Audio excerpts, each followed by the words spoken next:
أنوبيس.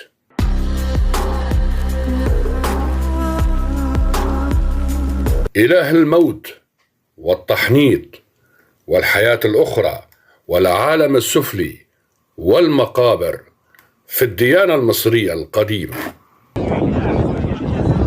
هل أنا أنوبيس عاد للحياة؟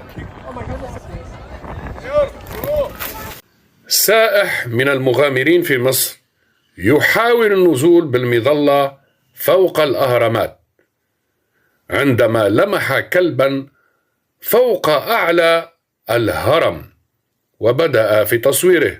هذا الكلب أصبح من أشهر الكلاب الآن في العالم ويتصدر جميع الصحف العالمية، ويظن البعض بأنه أنوبيس قد عاد للحياة.